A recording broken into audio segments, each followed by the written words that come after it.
ഇന്ന് ഞാൻ കാണിച്ചു തരാൻ പോകുന്നത് നമ്മൾ സാധാരണ കോഴിയുടെ വട്ടും കരളും കഴുത്തും ഒക്കെ അങ്ങനെ അത് ചിലർ ഉപയോഗിക്കത്തില്ല. പക്ഷേ ഞാൻ അത് വെച്ചിട്ടൊരു സെപ്പറേറ്റ് കറി എങ്ങനെ ഉണ്ടാക്കുന്നതെന്നാണ് കാണിച്ചു തരാൻ പോകുന്നത്. അപ്പോൾ ഞാനിപ്പോൾ ഒരു 3 കോഴിയുടെ വട്ടും കരളും ഞാൻ എടുത്തിട്ടുണ്ട്. അതിനകത്തോട്ട് നമുക്ക് ആവശ്യത്തിനുള്ള മുളക് പൊടി, പിന്നെ കുറച്ച് മഞ്ഞൾപ്പൊടി, ഉപ്പ്, പിന്നെ കുറച്ച് ഇത് വേകാൻ ആവശ്യത്തിന് കുറച്ച് വെള്ളം ഒഴിക്കുക.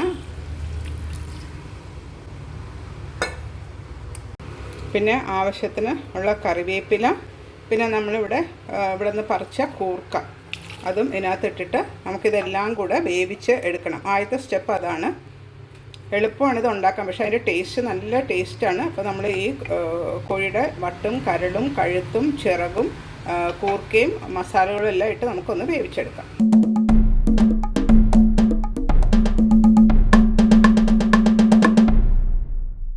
ഇനി നമുക്കിത് ഒലത്താനായിട്ട് ഒരു 5-8 ചുവന്നുള്ളി, ഒരു 10 അല്ലി വെളുത്തുള്ളി, നല്ല കുരുമുളക്, ഇതെല്ലാം കൂടെ ഒന്ന് ചതച്ചെടുത്തിട്ട് വരാം. ചതച്ചൊലത്തുമ്പോഴാണ് ഇതിന് നല്ലൊരു ടേസ്റ്റ് കിട്ടുന്നത്. ഒരു പാൻ അടുപ്പത്ത് വെച്ച് വെളിച്ചെണ്ണ ഒഴിച്ചിട്ടുണ്ട്. അതിനകത്തോട്ട് നമ്മൾ ചതച്ച ആ ചെറിയ ഉള്ളിയും വെളുത്തുള്ളിയും കുരുമുളകും കൂടി ഇട്ട് കൊടുക്കുക. ആ വെളിച്ചെണ്ണയിൽ അത് നന്നായിട്ടൊന്ന് മൊരിഞ്ഞ് വരട്ടെ. എന്നിട്ട് വേണം നമുക്ക് പറ്റിച്ച ആ കൂർക്കയും ചിക്കനും കൂടെ അതിനകത്തിട്ട് ഉലത്തിയെടുക്കാനായിട്ട്. നന്നായിട്ടൊന്ന് ബ്രൗണായി വരണം. നമ്മൾ വേവിച്ച് വെച്ച ആ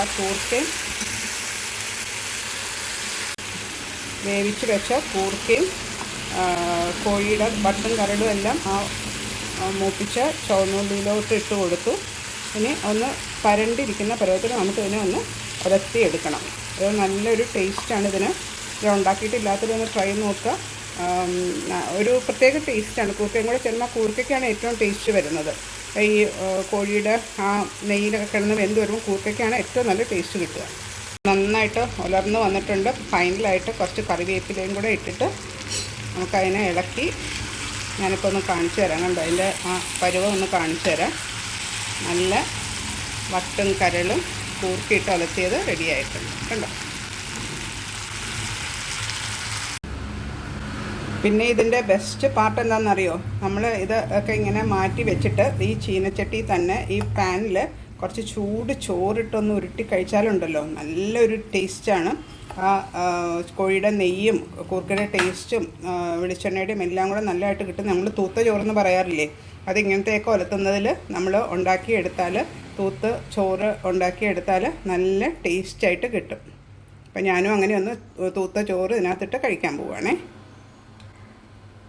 ഈ പാത്രത്തിൽ നിന്ന് കുറച്ചൊക്കെ മാറ്റി എല്ലാം മാറ്റിയിട്ടുണ്ട്. ഞാൻ തൂത്ത ചോറിടാൻ പോകണം. നല്ല ചൂട് ചോറ് ഇതിനകത്ത് ഇട്ട് കൊടുത്തിട്ട് ഒരു നുള്ളു ഉപ്പും കൂടി ഇട്ടിട്ട് നമ്മൾ അതിനെ നന്നായിട്ട് മിക്സ് ചെയ്തെടുക്കുക.